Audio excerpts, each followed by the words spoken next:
നമ്മുടെ ആലപ്പുഴയിലെ കിടങ്ങറ ചെക്കളത്തോർ റോഡിലുള്ള ഗരുഡാഗരി ഷാപ്പിലാണെന്നുള്ളത്. നമ്മൾ വന്നത് അവിടുത്തെ ഊണ് കഴിക്കുവാനാണ്. അവിടെ എനിക്ക് വളരെ ഇഷ്ടപ്പെട്ടൊരു ഊണ് അവിടെ ഉള്ളത്. പക്ഷേ അവിടെ ഒരു നോൺ വെജിറ്റേറിയൻ, അതായത് നമ്മുടെ ചിക്കന്, മീൻകറി, സാമ്പാർ, പുളിശ്ശേരി, തോരന്, കിച്ചടി എന്നിവേണ്ട പപ്പടം ഉൾപ്പെടെ എല്ലാം കൂടി സൂപ്പർ ഊണാണ്. എൻ്റെ പൊന്നു അന്യായം. പിന്നെ എടുത്ത് പറയേണ്ടത് ആ റൈസാണ്. 12.55 എന്ന് പറയുന്നത്. എനിക്ക് അതിനെക്കുറിച്ച് വലിയ അറിവില്ല.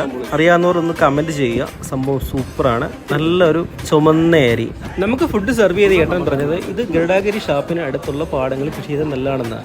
എന്തായാലും സംഭവം സൂപ്പറായിരുന്നു. ഒരു തവി കൂടുതൽ കഴിക്കാത്തവനാണ്. എന്തായാലും ജൈവ രീതിയിൽ കൃഷി ചെയ്ത നെല്ല് ഉപയോഗിച്ചുള്ള അരി ഉപയോഗിച്ച് നമുക്ക് ചോറ് കഴിക്കുവാൻ സാധിച്ചു. ഇപ്പം നമ്മുടെ ഓം ശാന്തി ഓശന സിനിമയിൽ പറയുന്ന പോലെ കേരളത്തിൻ്റെ ഒരു പച്ചപ്പും ഹരിതാപവും കണ്ട് ആസ്വദിച്ച് ഫുഡ് കഴിക്കുന്നത് നമ്മുടെ ഗരുഡാഗിരിയിൽ തന്നെ വരിക. നല്ല സൂപ്പർ ഫുഡുകൾ ആസ്വദിക്കുക. നിങ്ങളുടെ എക്സ്പീരിയൻസ് നമ്മുടെ കമൻറ്റ് ബോക്സിൽ കമൻറ്റ് ചെയ്യുക. കൂടാതെ നമ്മുടെ പേജിലൊന്ന് ഫോളോ ചെയ്യണേ. അപ്പോൾ അടുത്തൊരു വീഡിയോ നിങ്ങൾക്കരികിലെത്തിയവർക്ക് it's me Suraj Thiruvalla signing off SK Vlogs.